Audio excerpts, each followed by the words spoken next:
shooting star.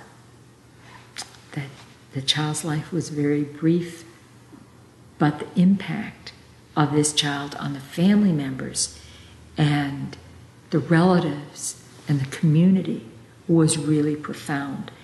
And we know that this has happened again and again.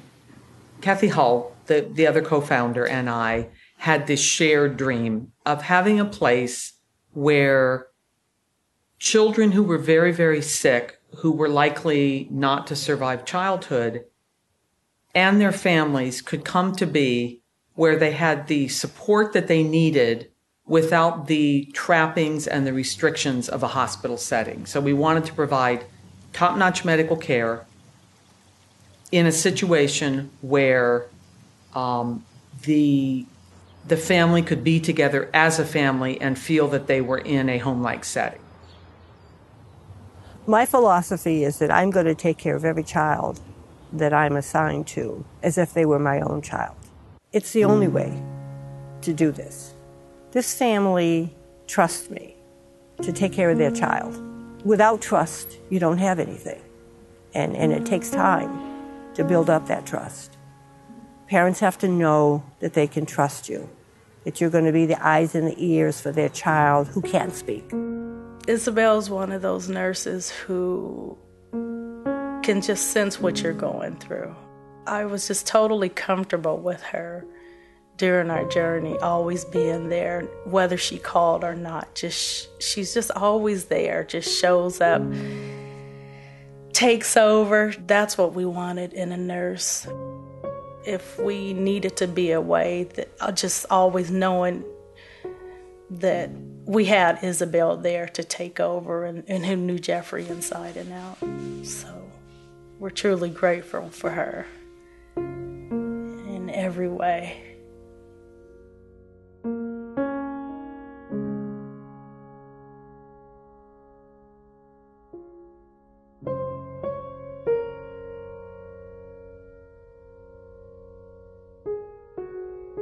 In our consciousness, in our country, dealing with the fact that children die is almost incomprehensible to us. Nobody wants to hear about it, think about it, but it does happen. And what I like here with our end-of-life children is that the families have made that decision, that very difficult decision, to allow a natural death. And we do walk that journey with them. They allow us to. And that's really quite a privilege. You know, when a child is in the hospital and you know that child is never going to get well, it's really not the best place for that child to be. Families really treasure, they know that their time with their child is going to be limited, and they really treasure all of their time that they can have with their child. And essentially, time spent in a hospital is wasted time. I'm not looking for a cure. I know that's not going to happen. I just need somebody there to be helping me and answering questions and just a support. So I did one of the hardest things, and I made the phone call to the George Mark house. Our first visit to George Mark, it was a rainy day. Driving up there, I can't tell you the pit in your stomach as you enter this place that you really don't want to have anything to do with. But walking in those doors and seeing this beautiful home. And they told me that the minute you step foot in this house, you already become a family member. And you will always be a part of the George Mark family. It's just so alive. Yeah, full of life, not full of death like people might think. Okay. Can I get that? Yes, you like music? Shall we dance? Our charming Jesus, you know, when he's here, it's like the house is alive. Daddy! No! What? Look. No! Burger. Burger. You know, he some of his words you can understand are really very clear. Well, should we put it up here on the chair? Yes? Okay. Okay. And then he just does a lot of, oh, whatever, you know, and you don't, but you just, okay, have a conversation with him and you just go on.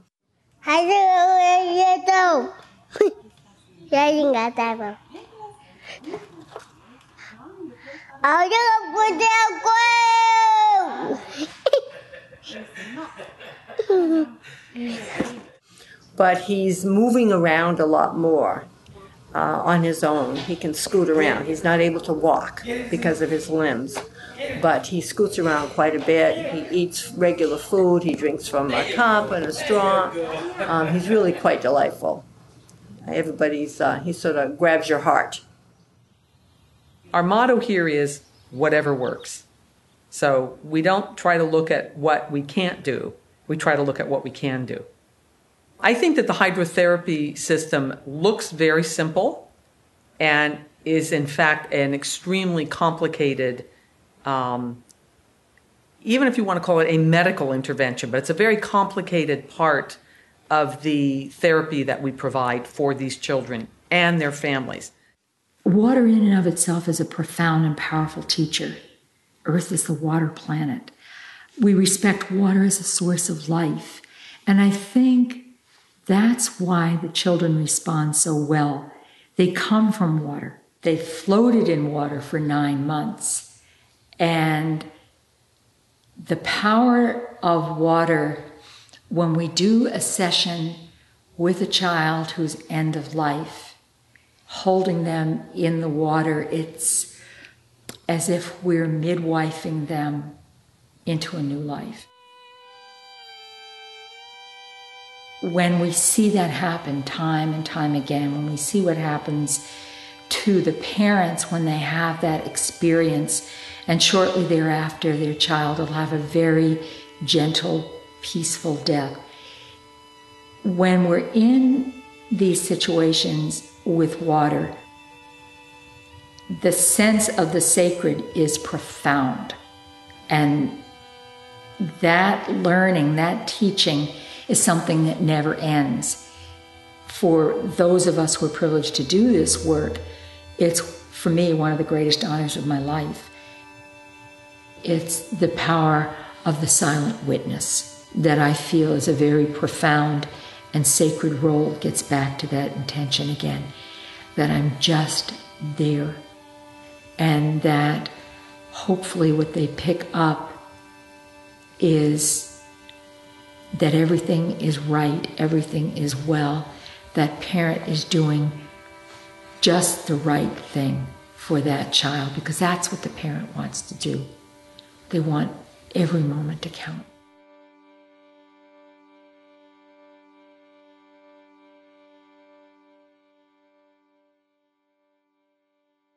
From there on, everything just sort of happened like a roller coaster. Details for me are a little bit blurry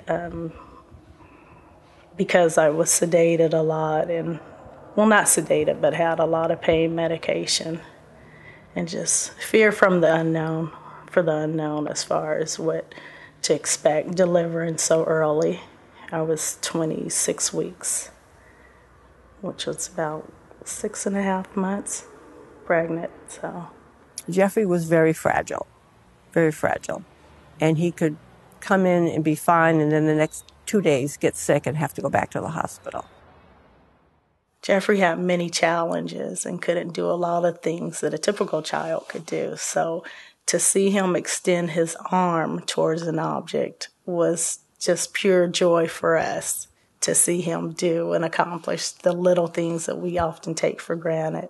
One of the most beautiful and lengthy journeys that I had with one of our children here was with Jeffrey. And I kept forgetting that Jeffrey was actually blind, in addition to having some developmental delays and cerebral palsy, because he just looked at you with this absolutely radiant smile. Jeffrey was also unable to speak, so he taught us with his smile, with his acceptance. And every session with Jeffrey was something that was totally joyful. what I'll never forget about Jeffrey is that Jeffrey was a child whose face told it all, I would say. When Jeffrey was happy and comfortable, he would put on a smile that was radiant. It would light up a room. I'm so happy. It makes me feel so good to see Jeffrey so happy. He was all about peace for us. Jeffrey was just so patient, fun, laughed a lot. His personality was very similar to his dad's, very happy. You just wanted to hold him and love him, because we knew that he went through so much and he wasn't able to verbalize any of it. Even a cry, we seldom heard a cry from Jeffrey. So we just always wanted to comfort him, not only myself and Jeff, but everyone who came in contact with Jeffrey. What? We're gonna get the ball from outside. Would you like using it? Right, let's go outside. Ashley declined very quickly. Within 5 years, she passed away from this unknown disease. And after that, my husband Dave started to have similar symptoms, to which the doctors, after being at UCSF and Stanford and UCLA, doctors told us that they had no idea what it was. So they had us go to National Institute of Health back in Bethesda, Maryland, and did some tests and found out that he had a neurological disease that had just been discovered. Spinal cerebral ataxia, number 17. So that's what my daughter then died from, and possibly the baby we had. And now my husband is pretty deep into the disease. He's permanently disabled. Speech and movement is very difficult for him. December of, not this year, but last, Tyler started to come down with the same symptoms that my daughter had had. So took him to the neurologist, and it was confirmed that he did have it. So Tyler is very much showing the same symptoms that my daughter showed, about 2 years behind her, but very similar in the progress. So why don't you start, Tyler? Okay.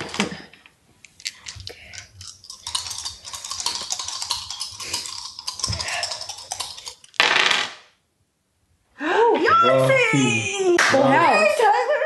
Oh, it's Yahtzee. No, you got a Yahtzee. Oh, I didn't see that. Oh my gosh. So that's like amazing, because not only did he get the Yahtzee, but we had a Yahtzee card out. Yeah, but you have to get all 5 then to beat it.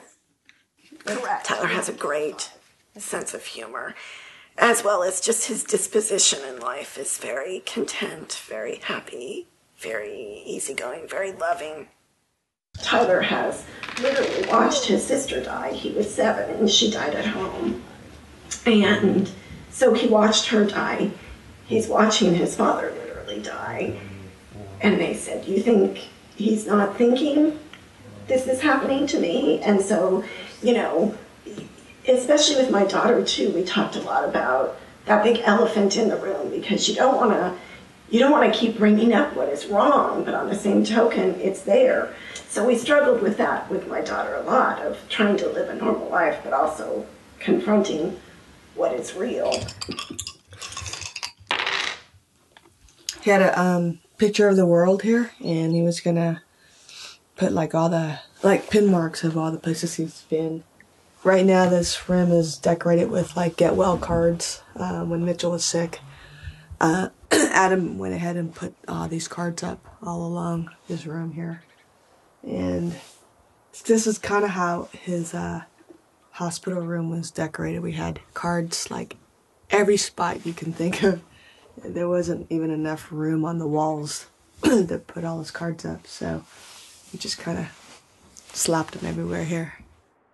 Growing up with Mitchell was, again, a little different and a little special, I guess I could say, because him and I were twins. We would always play jokes on people. We'd always switch around and go to different classes, or switch classes, and the teachers and kids wouldn't know, so we'd just play along with it as long as we could. what I just hadn't been able to do yet was put the plaques up. So this is one of the plaques. And it says, Mitchell taught us all how to live life having a heart filled with love, compassion, and courage. Mitchell is eternally young and will be missed forever. He spent countless days having fun on this field, and these bleachers are dedicated in Mitchell's honor. The other one, I had asked Adam, and I said, well, Adam, how about if we did a set of bleachers, as a living tribute? And he was really psyched about that. So we did this one. So this is also a picture from Tuscany with the big sunflowers up there. It took me a while. It took me a while to actually get the plaques done. I don't know. It's just kind of a closure thing, and whether or not I felt comfortable and ready to do that. So that was the deal there. He was one of those kind of guys where he always knew how, and he always felt the other person, and he always knew all the right words to say to them. Well, when I first found out about the diagnosis, it was pure shock. All you hear is like blankness, and you hear this echoing, and I just couldn't understand how this cancer would lodge itself in his spinal cord and leave him as a quadriplegic. 20 to 50 people that would come to see him every day. It was amazing, and it was kind of hard to understand. Just being 15 years old, like how all this could be so life-changing. I remember one night we had done a session, and Dad said, Mitchell wants to talk with you. And I was a little worried. I didn't know whether I'd been too vigorous or not vigorous enough. And by this time he couldn't speak, and he just looked up and mouthed the words, "Thank you."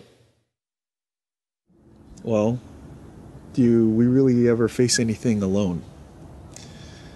And I think the answer is a yes, a definite yes. But I can't totally understand it because for me, when we were going through everything with Mitchell, we all had each other, and we had Mitchell. But we could talk to each other, interact with each other, and help each other out. Towards the end, he had lost the ability to be able to speak. And so, thinking about that, and now even when I think about it, it's really painful for me because I think about him really being alone. He was alone inside his head and his thoughts. So, as much as he knew that we were all around, it was very, very difficult for him to interact with us well. And I know he had a conversation with Rhonda about how he felt that he was, too young, that he was too young to die, and that there's so many things he didn't get to do. For a teenage kid to be having those pretty deep, serious thoughts, he was running through a lot of things in his mind. There must have been so much that was going on in there. And I think truly he was, in his mind, I think he must have been facing it alone. We didn't want him to feel that way, and we were there every day, every hour of the day. During the whole process, we were there with him physically. Mentally, we could engage as much as possible, but he's the one who ultimately had to deal with it. So, yeah, I think we do face things alone.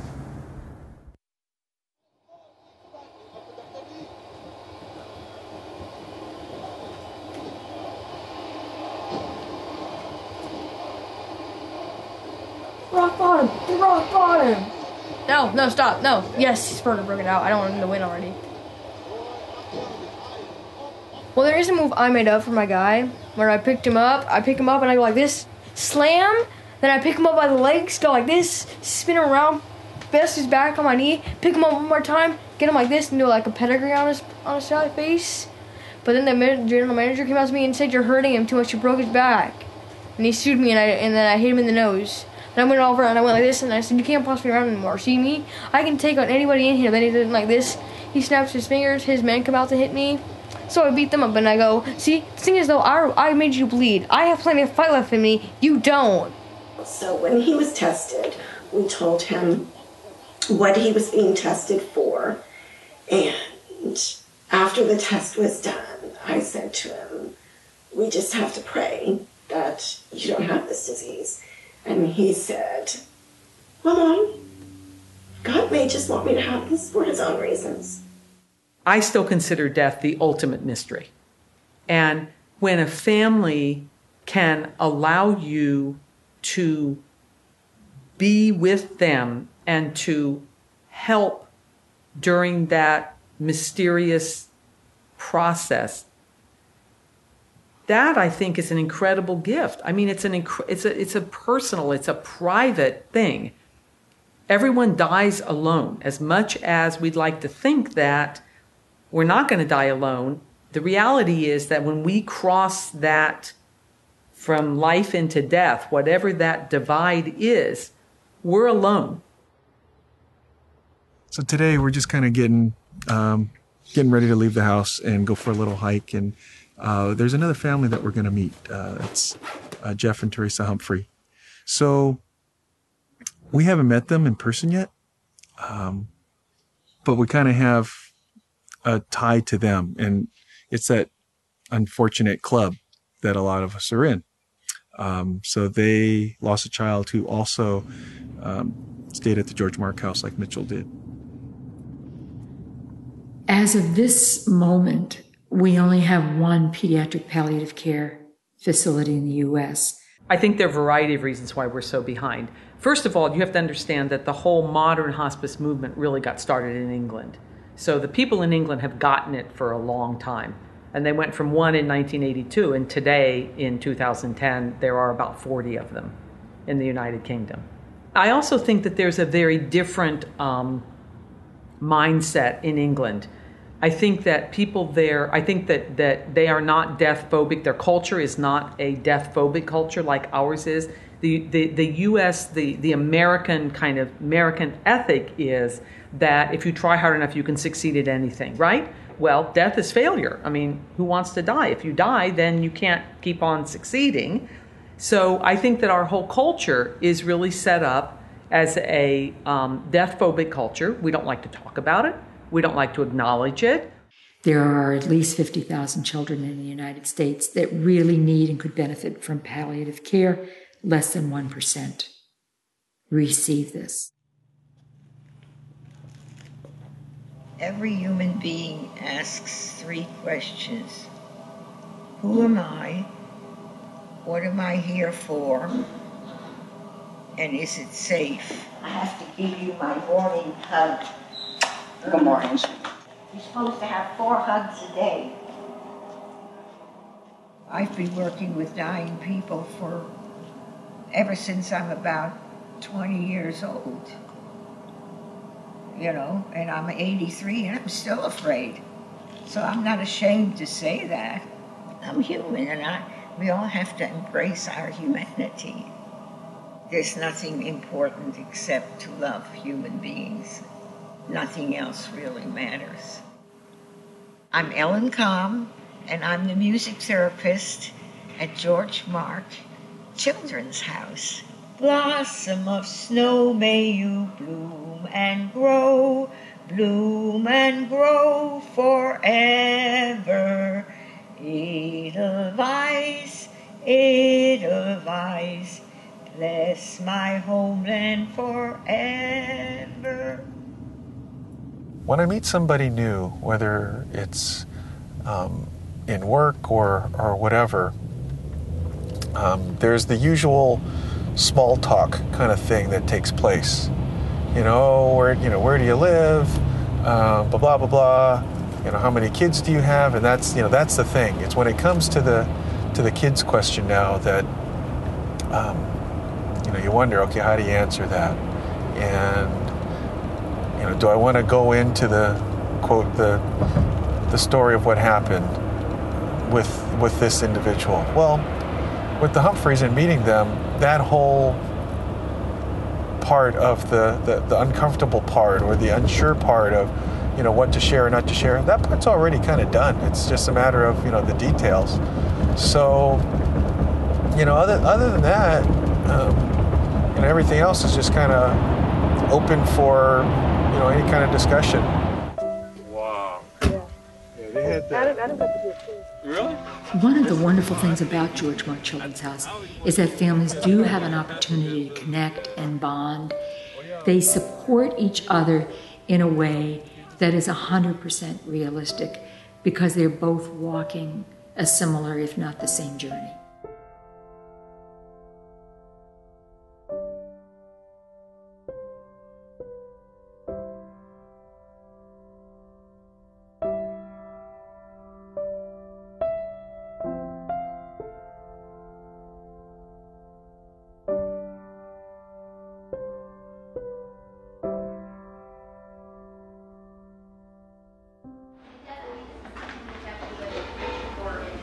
What do you think, Tyler?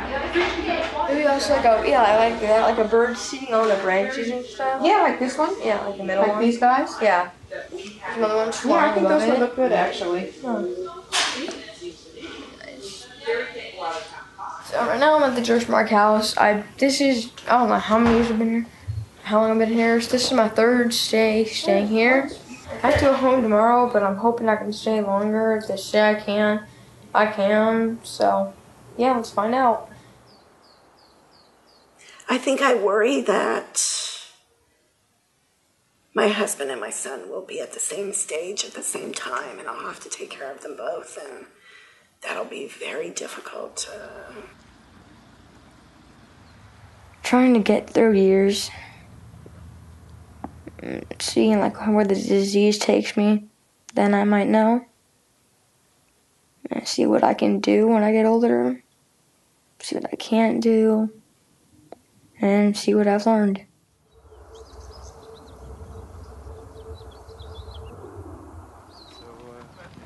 He was such a fighter. And he got to a point where, going back to physical therapy, he was able to start walking again. It was amazing. He wasn't supposed to be able to do any of this stuff. Yeah, he was an amazing kid. Oh, wow. Yeah. That's great. Yeah. So that's why I was telling Jeffrey that, you know, he was the pilot for the day up in Travis. And we did the Disney cruise for his. I just can't explain the peace. Yeah. The peace with Jeffrey, you know, I mean, we just learned that through him. He was a trooper. He was a fighter. Yeah. You know, his name is Jeffrey Keith Humphrey Jr., and Jeffrey means God's peace, and Keith is from the battlefield. Oh. Yeah. You know? Yeah. And you weren't planning that going in. No, Yep. we weren't. We had no idea what the meaning of his name was until my mom came to visit in Germany, and she asked the nurses, what does his name mean in German? Oh. Wow. We put it together. Yeah. Yes. Everything for a reason. Before I left the room, Jeffrey was sleeping, so I couldn't believe how time had passed and how it happened so suddenly. Maybe a half hour later, they turned on the call light, and I went back in. And his color had really changed. When I went back into the room, I knew that it was time.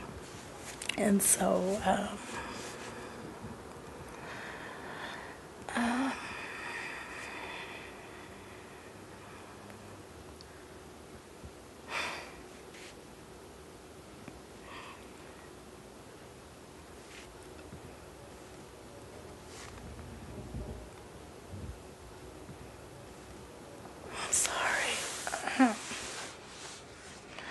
we went in there, and I just immediately wanted to hold him through it all.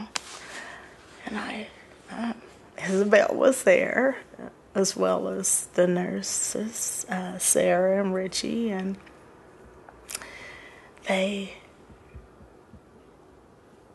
expressed that I wanted to hold him, but he was too fragile to hold, so I climbed in the bed with him, and Jeff climbed in. So we held Jeffrey together, and we thanked him.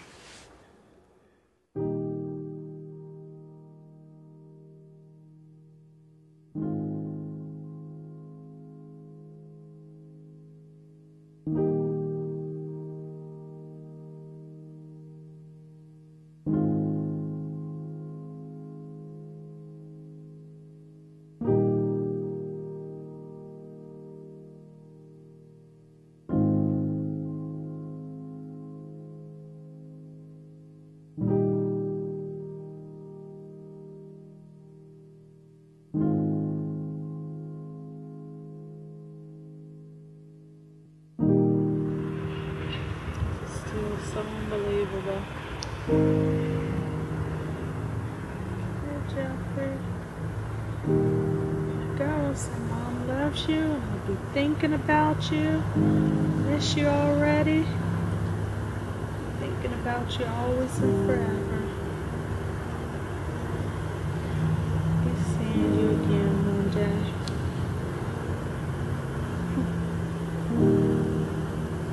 Loves and kisses.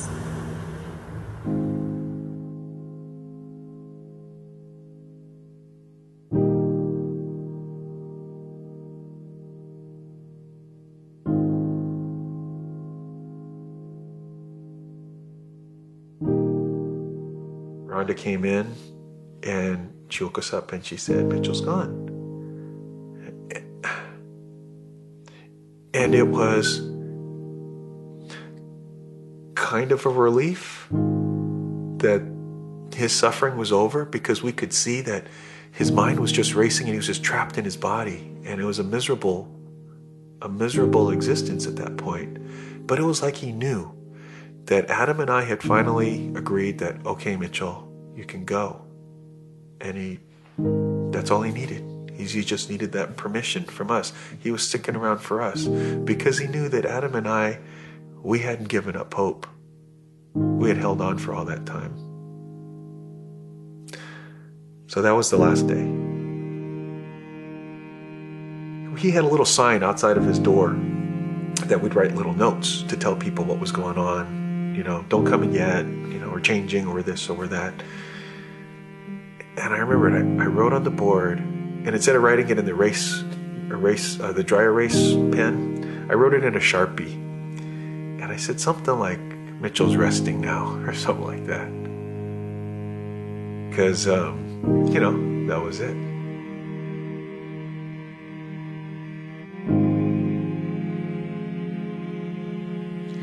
I love the proverb, it takes a village to raise a child. When you see a child surrounded by their families, the friends who come to visit the child amaze me. They're part of the village. When the grandmas and the grandpas come, when it's an end-of-life child, and people can fly in sometimes from other countries to be with that child. Sometimes the nurses come from wherever the child has been a patient. Sometimes their home care attendants come and spend hours with the child on their own time. They're all part of the village that have participated in raising the child. And if it's a child who's end of life, they're part of the village who come to help that child leave us.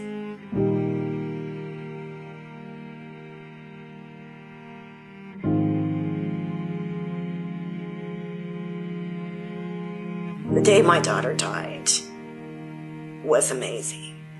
I looked at her and I said, "Are you frightened?" And she said, "No." And then I looked at her again, and God must have put this in me. I said, "Are you excited?" And she said, "Yes." And she was ready to go meet her Lord.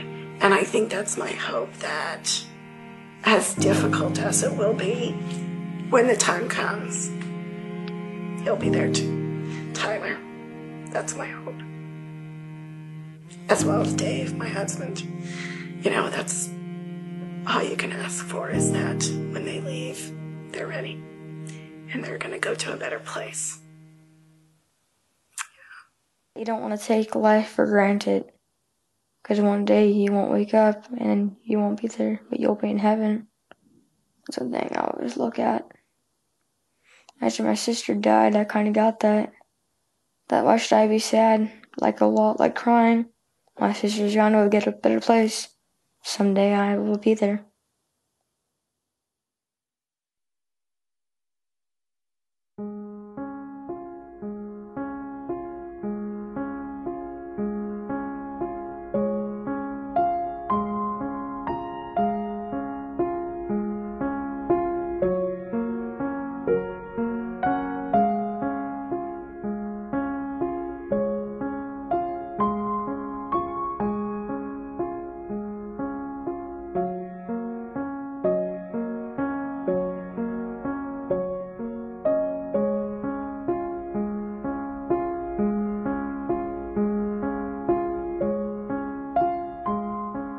So we brought Mitchell's reins with us out to the beach, and what we've been doing is we'll bring him with us kind of wherever we travel. And so he's really been kind of all over the world, and what I've done is I put together a little, like a collage that has all the individual pictures, places that we've been where we've scattered his remains, and I've called it Mitchell's World Tour. And then in his room we have a map of the globe, and so we're also taking the pictures and I put them up on there so we can kind of bring him with us and show where he's been. And then someone was asking Rhonda, well, what are you going to do when you run out of ashes? And she said, you know what, I should be so lucky that I get to that point that we're able to see the world and kind of bring Mitchell wherever we are. We're able to share him with this beautiful place too. Just seeing their strength in the midst of their loss of their son, Mitchell. Hope to stay in touch with them and just encourage and support one another. We don't really have time to look back on things that we haven't really got the chance to do yet. And you know, if you have time to think about it, then you should just do it. I really think it's a good idea, just to kind of go after something that you really want instead of just waiting for it to happen to you. Take things day by day as they come.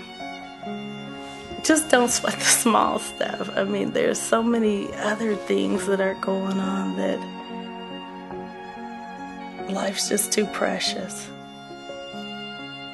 No matter what the situation is, you can have a positive outlook.